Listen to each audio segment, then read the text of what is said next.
Hitler नाम तो आपने सुना भी होगा। हिटलर के बारे में कहानी बेहद प्रचलित है।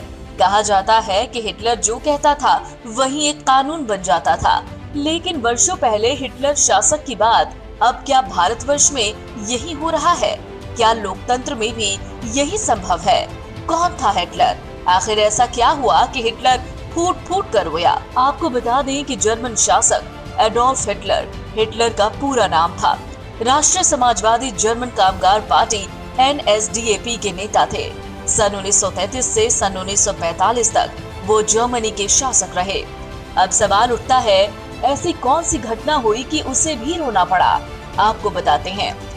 हिटलर उस दिन फूट फूट कर रोया जब अमेरिकी सेनाएं आगे बढ़ रही थीं और दूसरी ओर से सोवियत टैंक हिटलर के ठिकानों के करीब थे।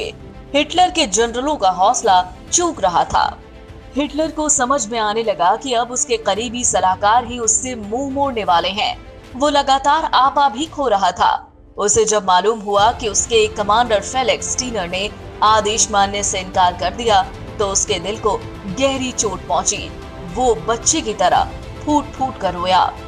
अप्रैल 1945 के आखिरी हफ्ते तक जर्मनी की हार तय हो चुकी थी। मित्र सेनाओं का शिकंजा कसता जा रहा था। अब जर्मनी को बचाने की आखिरी लड़ाई में बूढ़े और बच्चे भी कूद गए। लेकिन हिटलर अपनी हार पर रोता था और मोदी जी कभी अपनी जीत से भावुक हो जाते हैं तो कभी विदेशी बिजनेसमैन के सामने। वहीं आप इस वीडियो को जरा ध्यान से देखिए। विदेशी मीडिया में ये तेजी से वायरल हो रहा है। कुछ लोगों का स्वभाव होता है रोते रहना।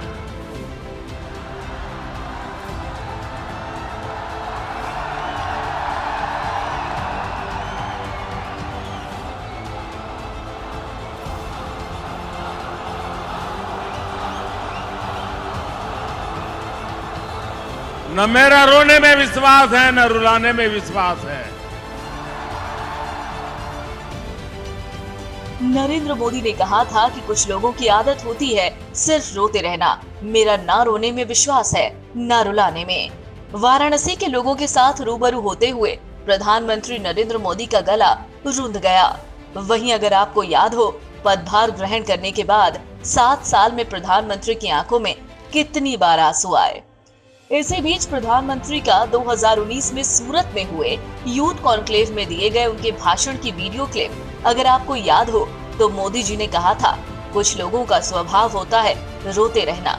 मेरा ना रोने में विश्वास है, ना रुलाने में। वहीं आपको बता दें 21 मई 2014 को जब मोदी जी का संसद भवन में पहला प्रवेश का दिन था, उन्होंने सीढ़ियों पर ही बैठकर जो संसद को प्रणाम किया कि माहौल वहीं से भावुक हो गया। आगे भीतर जब उन्हें संसदीय दल का नेता चुना गया तो भी आडवाणी जी की एक बात पर सुबक पड़े। आडवाणी जी ने कहा था, नरेंद्र भाई मोदी ने पार्टी पर बड़ी कृपा की है। इस शब्द का जवाब देते हुए उनका गला रुंधाया। थोड़ा समझे, फिर पानी पीकर बोले, भाजपा मेरी माँ है। कोई भी बच्चा अपनी माँ पर एहसान थोड़ी ही करता है। 1 साल बाद फेसबुक वाले जुकरबर्ग के साथ बात करते हुए एक बार फिर सुबक उठे थे। ये तब हुआ जब ये बात बता रहे थे कि उनकी माँ दूसरे घरों में बर्तन मांजने का काम करती थी।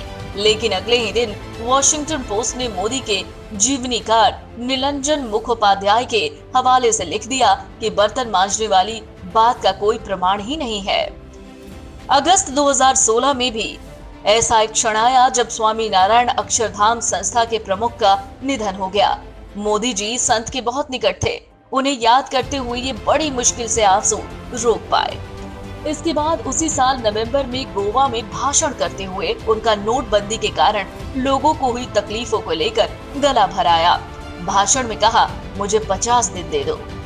फिर दिसंबर 2017 में गुजरात चुनाव में जीत के बाद भाषण करते हुए मोदी जी 3 मर्तबा भावुक हुए। उस दिन उन्होंने गुजरात से दिल्ली तक की यात्रा का बड़ा मार्मिक विवरण किया। दिल्ली में वो 2018 में एक बार फिर भावुक हुए जब वो नेशनल पुलिस मेमोरियल का उद्घाटन कर रहे थे। उनकी पीड़ा थी कि 70 साल से स्मार्ट बनने की सूझ किसी को क्यों नहीं आई।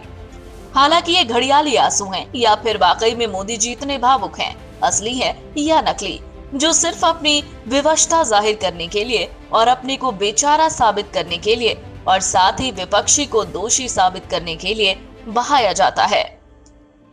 ये हम नहीं कह रहे, लोग ज्यादातर सोशल मीडिया पोस्ट और वीडियो के माध्यम से सवाल पूछ रहे हैं कि क्या सत्ता में बने रहने के लिए आंसू भी एक बहुत बड़ा हथियार है या फिर जनता को मूर्ख बनाने का हथियार।